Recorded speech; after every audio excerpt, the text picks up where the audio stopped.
शंकर दयाल पेशे से तो वकील थे, जो सरकारी मुजामिन न थे, परंतु बुद्धि से तेज व्यक्ति थे, इसलिए अच्छा खासा कमा लिया करते थे। उम्र ज़्यादा हो चुकी थी, इस कारण अब वकालत छोड़ दी थी और अधिकतर समय घर पर ही व्यतीत होता था। खाली वक्त में अखबार पढ़ना और जब कभी उससे भी मन की हताशा दूर न हो तो अपने बड़े बेटे मोहन को भला बुरा कहना, यही थी शंकर दयाल की दिनचर्या। बड़ा बेटा मोहन भी उनकी बातों को दिल से नहीं लेता था, बस उनकी आदत है यही सोचकर बर्दाश्त कर लेता था। शंकर दयाल का घर पूरी तरह से सुख संपन्न था, क्योंकि दो छोटे बेटे सोहन रोहन सरकारी नौकरी पर थे। एक डॉक्टर तो एक पुलिस में था। महीने पर अच्छी खासी रकम घर पर आ जाती थी। इतना रुपया पाकर शंकर दयाल का दिल खुशी से झूम उठता था, परंतु जैसे ही उसकी नज़र मोहन पर पड़ती, वैसे ही उसकी हंसी गम हो जाती और वह अपने अनपढ़ बेटे को कोसने लगता था, क्योंकि वह चाहता था कि मोहन भी अपने भाइयों की तरह पढ़ लिख कर सरकारी नौकरी करे। परंतु शंकर दयाल के अथक प्रयास से भी मोहन का मन पढ़ाई में न लगा। अब तो आलम यह था कि हर रोज मोहन को गाली देना और घर का सारा काम मोहन से ही करवाना, यह सब शंकर दयाल की आदत में शुमार हो गया चुका था। जब कभी भी कोई व्यक्ति अपने बेटे की नौकरी लगने की खबर शंकर दयाल को सुनाता तो शंकर दयाल का गुस्सा मोहन पर दुगना फुटता था। मोहन की अब यही दिनचर्या बन चुकी थी कि खेत से चारा काट कर लाना और मशीन से काट कर जानवरों को डालना और घर का खाना भी बनाना और शाम को शंकर दयाल के पैर दबाना। इतने करने के बावजूद भी उसे इनाम में गालियां मिलती थी, परंतु फिर भी उसके मुंह से कभी भी शंकर दयाल के खिलाफ एक शब्द नहीं निकलता। जब कभी भी वो ज़्यादा उदास होता तो अपनी माँ की फोटो को गले से लगाकर बहुत रोता, जो 2 साल पहले ही गुजर चुकी थी। एक दिन शंकर दयाल कुर्सी पर बैठे अखबार पढ़ रहे थे कि तभी शंभू एक मिठाई का डब्बा लेकर वहाँ आया और शंकर दयाल को वह मिठाई का डब्बा दिया। यह देखकर शंकर दयाल का चेहरा तिलमिला उठा, क्योंकि शंकर दयाल बहुत ही ईर्ष्यालु व्यक्ति था। किसी और की खुशी उससे बर्दाश्त नहीं होती थी, इसलिए कोई भी व्यक्ति उसे अपनी खुशियों में शामिल नहीं करता था। शंकर दयाल ने बोए चढ़ाकर कहा, क्या बात है शंभू, आज तू बहुत मिठाई बांट रहा है। आखिर इस खुशी का कारण क्या है? क्या कोई लॉटरी लग गई है? शंभू ने प्रति उत्तर में कहा, बात यह है कि भैया आज मेरे बेटे की पुलिस में नौकरी लग गई है। शंकर दयाल ने शंभू को अचरज भरी निगाहों से देखते हुए पूछा, क्या कह रहे हो, तुम्हारे बेटे की नौकरी लग गई है? वही बेटा जो 12वीं में लुढ़कते लुढ़कते बचा, वो आज पुलिस वाला बन गया है। अरे हमें तो विश्वास ही नहीं होता है कि उसकी भी नौकरी लग सकती है। शंभू ने नर्म भाव से कहा, हाँ भैया, उसकी भी नौकरी लग गई है, बस सब ऊपर वाले की कृपा है। आज मेरा बेटा पुलिस वाला बन गया है, इसी खुशी में आज हम लड्डू बांट रहे हैं। तब तक मोहन भी वहाँ पर आ चुका था। शंभू ने मोहन को देखकर डब्बे में से एक लड्डू निकालकर मोहन को देते हुए कहा, बेटा आज बड़ी खुशी की बात है, तुम्हारा दोस्त रवि आज पुलिस वाला बन गया है। यह सुनकर मोहन खुशी से झूम उठा और खुश होकर शंभू से पूछा, क्या काका, सच में मेरा दोस्त पुलिस वाला बन गया है? तभी शंकर दयाल ने मोहन को घूर कर देखा तो मोहन झटपटाकर एक कोने में खड़ा हो गया। शंकर दयाल ने आंखें गुरेज कर मोहन की तरफ देखते हुए कहा, देख ले, एक वो है जो पुलिस में लग गया और एक तू है जो भैंसे चराता है। अरे कितनी बार तुझको समझाया कि पढ़ ले, तूने मेरी हरगिज़ ना मानी। अरे तू तो बस इस धरती के लिए बोझ है, इससे ज़्यादा और कुछ नहीं समझा। शंभू को यह देखकर मोहन पर तरस आ गया। उसने नरम स्वर में शंकर दयाल से कहा, अरे भैया क्यों बुरा भला कह रहे हो मोहन को? अरे उसका मन पढ़ाई में नहीं लगता तो नहीं लगा, इस तरह आप इसे बुरा भला क्यों कहते रहते हो? आप अगर मेरी मानो तो आप ना मोहन की शादी करा दो। घर में बहू आएगी तो आपका भी ख्याल रखेगी और मोहन का भी ख्याल रखेगी। शंकर दयाल ने मोहन की तरफ देखा और फिर शंभू से कहा, अरे इसे अभागे को कौन ब्याहेगा? अपनी बेटी इससे शादी करने से पहले वो अपनी बेटी को जहर न दे दे। शंभू ने प्रति उत्तर में कहा, अरे क्यों नहीं, हमारे साले की बिटिया है रज्जो, आप अगर राजी हो जाओ तो रिश्ते की बात चलाए। शंकर दयाल ने शंभू की बात को नकारते हुए कहा, नहीं नहीं, वो तो बिल्कुल अनपढ़ है और मैं इसी एक अनपढ़ को बड़ी मुश्किल से बर्दाश्त कर पा रहा हूँ, उसे कैसे कर पाऊँगा? शंभू ने जवाब दिया, अरे आप भी कमाल करते हो। अब मोहन जितना पढ़ा लिखा है उतनी ही पढ़ी लिखी बिटिया मिलेगी। मेरी मानो तो फिर एक बार सोच लो। बिटिया बहुत कमेरी है, घर का सारा काम अकेले ही कर लिया करेगी। शंकर दयाल ने कहा, अरे ऐसे तो इसका ब्याह कब का हो चुका होता। अरे हम अपने घर में अनपढ़ लोगों को तो बिल्कुल भी बर्दाश्त नहीं कर पाएंगे। और तुम इसकी चिंता छोड़ो, ये तो है ही धरती का बोझ, पड़ा पड़ा खाता रहता है। कभी कभी तो हमें लगता है काश ये हुआ ही न होता तो मेरे दिल को बड़ी तसल्ली मिल जाती। शंभू ने शंकर दयाल को समझाते हुए कहा, ऐसे मत बोलो, लड़का सियाना हो चुका है, कहीं आपकी बातों में आकर कुछ उल्टा सीधा कर लिया तो। शंकर ने जवाब दिया, अरे कर ले जाके तो क्या फर्क पड़ेगा हम पर। अरे हमारे तो दो दो बेटे कमा रहे हैं, अरे कल मेरे तो आज मर जाए, कम से कम धरती का बोझ तो कम होगा। शंकर दयाल की एक एक बात मोहन को अंदर तक तोड़ रही थी। आज उसकी हिम्मत जुबान दे चुकी थी।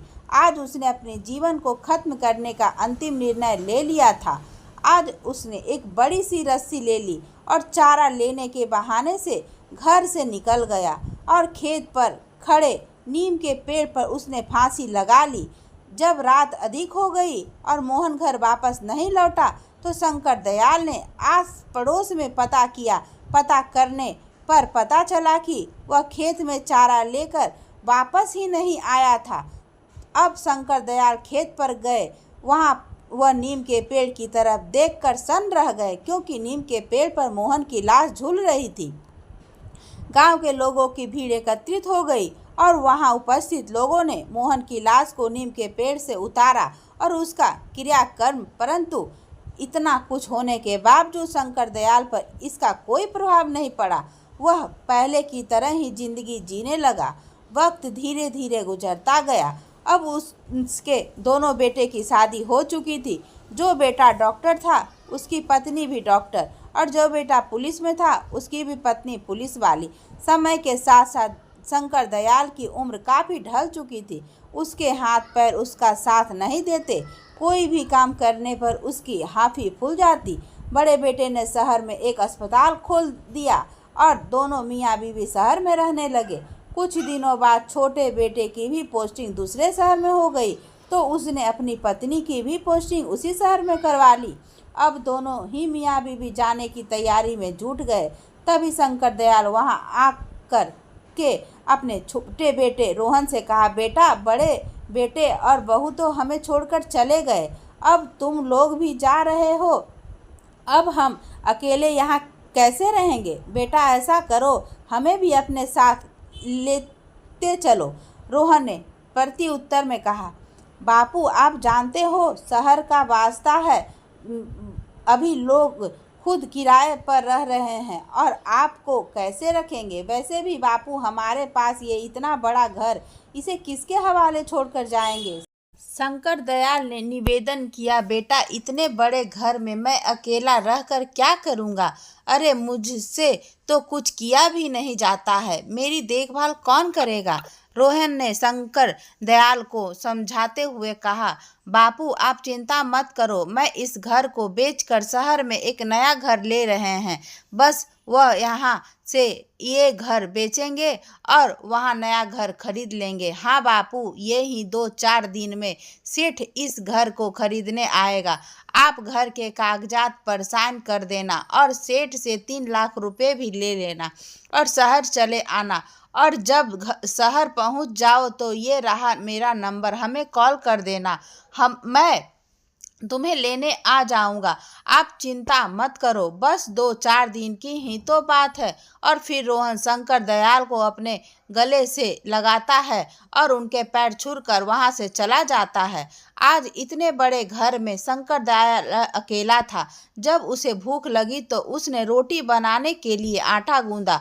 बूढ़े हाथों में इतनी जान कहाँ थी कि आटा भी सही से गूंदा जाए। आज उसे अपने बड़े बेटे मोहन की याद रह रह कर आ रही थी। यादों का सैलाब जब ज्यादा हो गया तो उसे अपनी आंखों के सामने मोहन का अक्स नजर आने लगा। वो मोहन का आटा गूंदना और रोटी बनाना एक एक करके सभी दृश्य उसके आंखों में तैरने लगे। उसकी बूढ़ी आंखों में आज आंसू झलक उठे और मन से सिर्फ एक ही आवाज निकल रही थी कि काश आज मेरा अनपढ़ ही होता तो उसकी शादी होती और एक अनपढ़ बहू इस घर में आती। कम से कम वो अपने घर में तो रहती और खाना बनाती। मोहन मेरा घर का सारा काम करता और पहले की तरह ही कुर्सी डालकर बैठे अखबार पढ़ता। परंतु अब सपनों को देखने से होने वाला क्या है? जो कुछ उसने किया आज वो उसके सामने था। 2-4 दिन यूं ही गुजर गए और वो दिन भी आ गया जिस दिन सेठ ने रुपए देने के लिए कहा था। सेठ ने घर के कागज पर साइन करा लिए और शंकर दयाल को 3 लाख रुपए दे दिए।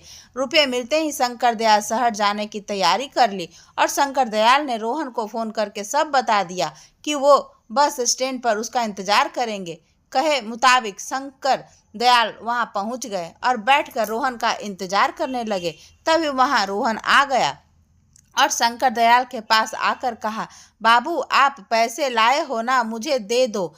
वो जो मैंने नया घर खरीदा है उसका मालिक अभी रुपये मांग रहा है। अगर मैंने उसे अभी रुपये नहीं दिए तो वो अपना घर किसी और को बेच देगा। शंकर दयाल ने रुपयों का बैग झटपट से रुपये रोहन को दे दिया। रोहन ने रुपये लेकर शंकर दयाल से कहा, बाबू आप यहीं बैठो, मैं सेठ को अभी रुपये देकर आता हूँ। और रोहन अपने बापू को वहीं बैठकर रुपये लेकर वहां से चला गया और शंकर दयाल वहीं बैठकर उसका इंतजार करने लगे। समय धीरे धीरे काफी बीत चुका था परंतु रोहन अभी तक वापस नहीं आया था। शाम होने को थी। शंकर दयाल बहुत ही चिंतित था कि रोहन अभी तक नहीं आया, उससे रहा नहीं गया तो उसने एक राहगीर से वही फोन नंबर लगवाया जो उसे रोहन ने दिया था, परंतु फोन भी स्विच ऑफ आ रहा था। अब शंकर दयाल की चिंता और भी अधिक बढ़ गई थी। वो हताश बैठा ही हुआ था कि तभी उसे एक मोटरसाइकिल आते हुए दिखाई दी जिस पर रोहन बैठा हुआ था। वह दूर से ही रोहन को आवाज लगाने लगा, परंतु रोहन शंकर दयाल को पास से देखता हुआ निकल गया। आज रोहन ने उसे बहुत बड़ा धोखा दे दिया था जिसकी उम्मीद शंकर दयाल को बिल्कुल भी न थी। अब शंकर दयाल वहीं बैठकर रोने लगा। अब अंधेरा काफी ढल चुका था। शंकर दयाल के पास 100 रुपये थे जो उसके घर वापस आने के किराए के उपयुक्त थे। शंकर दयाल बस में बैठकर घर आ गया। घर क्या गांव आ गया, क्योंकि अब घर को सेठ का हो गया था। अब उसके पास घर नहीं था तो रात को अकेले गांव की चौपाल पर बैठकर काफी देर तक रोता रहा। फिर उसने आंसू को पोंछ कर उठा और हाथ में एक रस्सी लेकर उसी नीम के पेड़ के पास गया जहां मोहन ने आत्महत्या की थी। उसी पेड़ के नीचे बैठ के दहाड़े मारकर रोने लगा और रोते हुए कहा, बेटा मोहन, आज मेरे लिए खाना बनाने वाला कोई नहीं है। आज तेरा बाप इतना बूढ़ा हो गया कि अपने हाथों से अपने लिए खाना भी नहीं बना पाता है।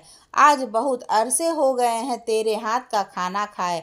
आज फिर से तेरा बाप तेरे हाथ का खाना खाना चाहता है। खिलाएगा ना बेटा? आज तेरा बाप तेरे घर खाना खाने या रहा है। तू अपने इस अभागे बाप को अपने घर में स्वीकार करेगा ना? कहीं अपने भाइयों की तरह मुझे निकाल मत देना। इतना कहते कहते वह फूट फूट कर रोने लगा और अंत में उसी नीम के पेड़ पर रस्सी डालकर फांसी लगा ली है। 5-6 मिनट तक वह फड़फड़ाया और फिर एकदम शांत पड़ गया। उसकी गर्दन नीचे को लटक गई और वह अंतिम धाम को चला गया। दोस्तों, मैं उम्मीद करती हूँ कि यह कहानी पसंद आई होगी। कहानी अच्छी लगी हो तो लाइक करें, कमेंट करके ज़रूर बताएं। धन्यवाद दोस्तों।